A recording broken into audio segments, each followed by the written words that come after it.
let's have a look at the differences between SLA and XLA and VLA. What does that mean? Let's start. You heard, for many of us, we've heard about what a service level agreement is as SLA.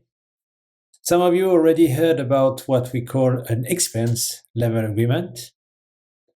And now we have more and more information about what the value level agreement, VLA, is.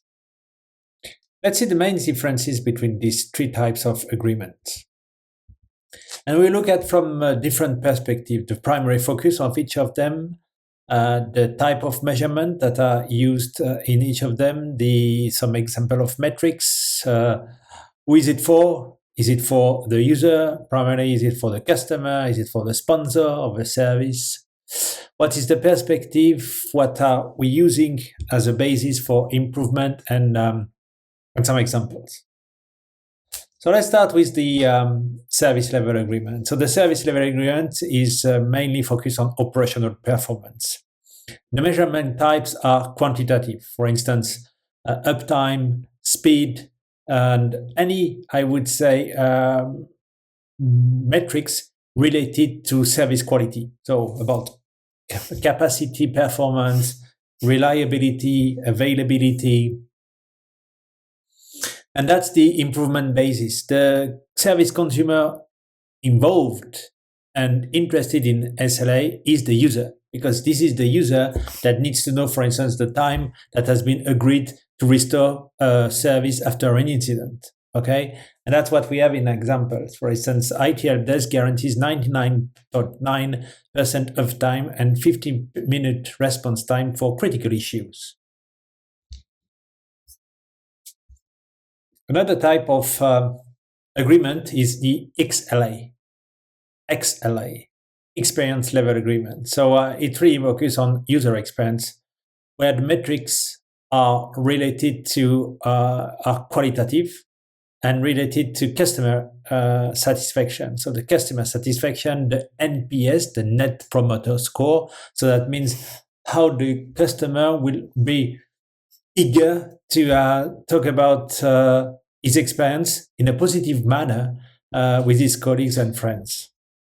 Customer values a positive, productive experience with the service, concerned with usability, ease of support, and overall satisfaction with service interactions.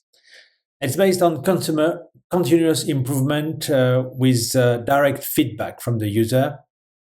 And the idea is really to have the view based on survey about what they make them satisfied about the services we provide.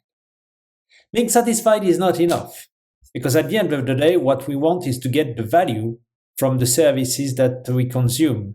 And that's the purpose of the value level agreement, which is focused in a business value.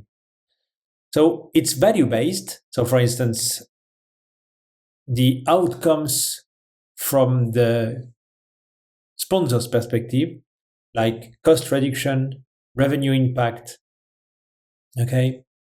And in fact, the sponsor is focused on the business impact of the service, like how the service we provide relates to the strategic objectives, to the return on investment, and cost effectiveness. So the improvement basis is the realization of business objectives and long-term value. And for example, we can take the case of analysis, cost savings that, for instance, reveals that 20% reduction in operational cost attributed to automation introduced by an IT service. So this is why, in fact, this is what the sponsor of a service expects when it takes the decision to fund the service consumption. I hope this comparison was clear to you. And don't forget to follow us on LinkedIn and also at www.osiris.global. Thank you.